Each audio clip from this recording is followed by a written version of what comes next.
Abdul Rahman Bloch उर्फ रहमान डकैत। आज हम इस वीडियो में बात करेंगे वो जिससे एक बार दाऊद इब्राहिम भी डर गया था।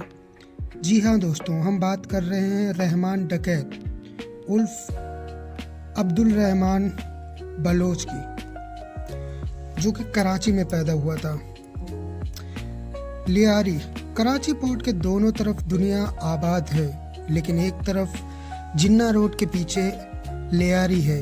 ये वही लियारी है जहाँ से बेनज़ीर भुट्टो और उनके फादर पीएम पद तक पहुँचे थे। 1976 में पैदा हुआ सरदार अब्दुल रहमान बलोच उर्फ रहमान डकैत।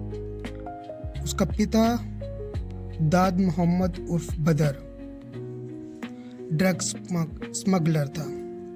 रहमान ने बेहद कम उम्र में ही अपराध की राह पकड़ ली थी।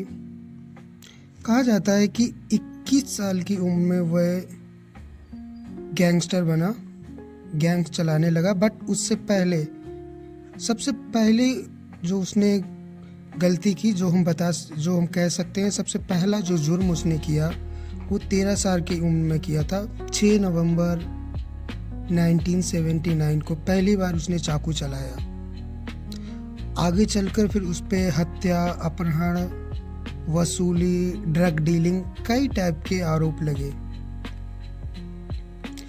लेकिन असली में 21 साल की उम्र तक वह अपना गैंग चला रहा था और लियारी में उसके नाम से खौफ फैल चुका था।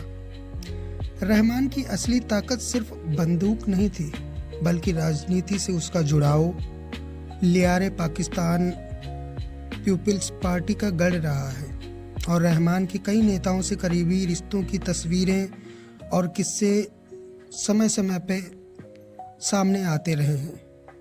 राजनीतिक संरक्षण की वजह से पुलिस लंबे समय तक उसके खिलाफ सख्त कार्रवाई नहीं कर पाई। हालांकि 2006 की गिरफ्तारी में उस समय उसने कबूल किया कि उसने अपनी मां समेत 79 मर्डर्स किए थे। समय के साथ रहमान ने खुद को डकैत की पहचान से ऊपर उठाने की भी कोशिश की। उसने अपने पुराने दुश्मनों से समझौता किया और 2008 में पीपल्स कमेटी बनाई। दावा किया गया कि उसका मकसद लियारी में शांति और विकास लाना था। यहाँ तक कि उसने चुनाव लड़ने की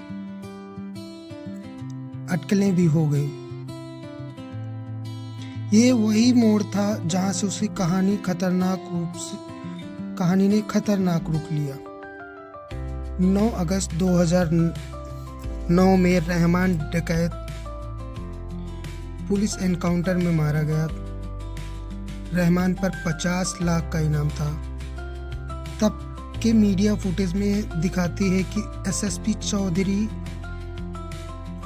असलम रहमान की लाश के पास है। उन्होंने तब एक बयान में कहा था कि मैं एसएसपी की हैसियत से यह पुष्टि करता हूँ कि मरने वाला रहमान डकैत है।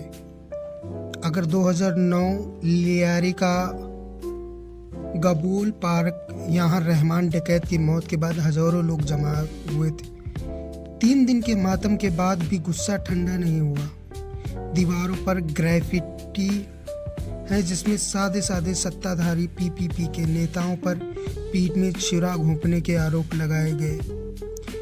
वहीं पार्टी के जिसके कई नेताओं पर आरोप था कि वे जिंदा रहते रहमान डकैत से रिश्ते निभाते रहे और जब वह बोझ बन गया तो रास्ते से हटा दिया। यह बेनज़ीर भुट्टो की पार्टी थी। हालांकि फिल्म में उसके पोस्टर भी दिखे। रहमान डकैत कोई साधारण अपराधी नहीं था। वह लियारी में डर, दहशत और पावर तीनों का नाम था। हमने तब के डॉन अखबार को खंगाले। इसके मुताबिक स्थानीय लोगों का कहना था कि उसकी ज़िंदगी हिंसक थी, इसलिए मौत भी उसकी वैसी ही होनी थी। लेकिन सवाल यहाँ यह था कि सालों तक उसे पालने पोसने वाले नेता अचानक पाक साफ कैसे हो गए।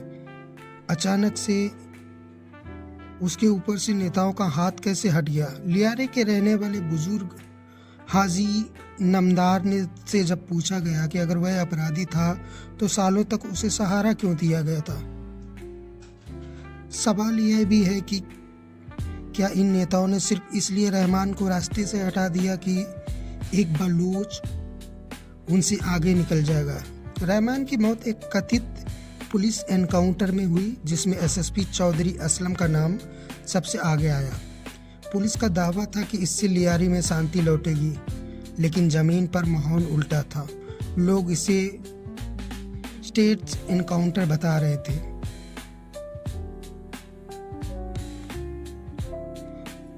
जो कि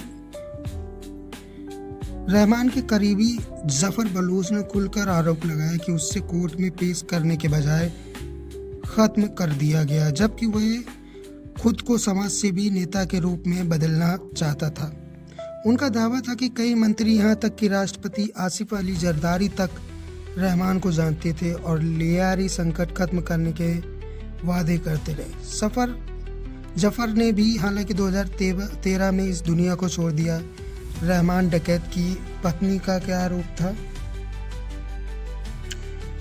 जनवरी 2010 में मामला और गंभीर हो गया जब सिंध हाई कोर्ट ने एसएसपी चौधरी असलम और पुलिस अफसरों के खिलाफ केस दर्ज करने का आदेश दिया। रहमान डकैत की पत्नी फरजाना ने अदालत में कहा कि उनके पति और 3 साथियों को पहले अगवा किया गया और फिर फर्जी मुठभेड़ में मार दिया गया। अदालत ने साफ कहा था कि एफआईआर दर्ज करने से पुलिस इनकार नहीं कर सकती, चाहे नतीजा कुछ भी हो। यह फैसला उस सिस्टम पर बड़ा सवाल था जो खुद को जज जल्लाद दोनों मान बैठा था। हालांकि पुलिस जांच में बाद में एनकाउंटर को सही ठहराया गया, लेकिन लियारी की गलियों में आज भी यह सवाल जिंदा है, रहमान डकैत अपराधी था या सिस्टम की ही पैदाइश।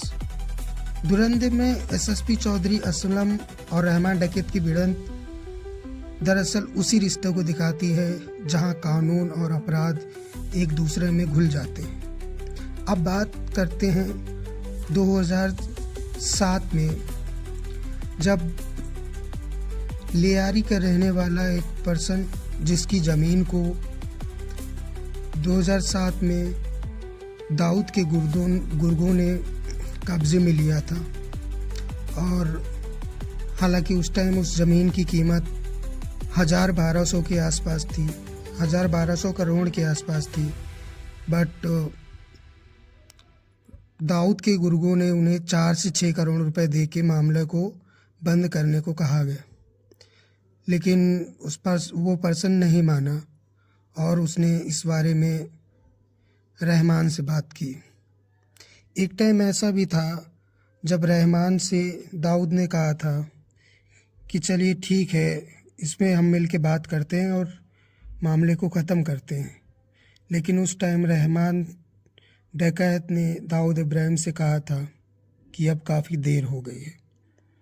तो दोस्तों, आपको क्या लगता है रहमान डकैत कौन था? हालांकि हम सारे लोग जानते हैं कि वो एक बहुत बड़ा टेररिस्ट था। मूवी में हमने देखा और रियल में हमने देखा कि उसने इंडिया पे कई घातक हमले करवाए।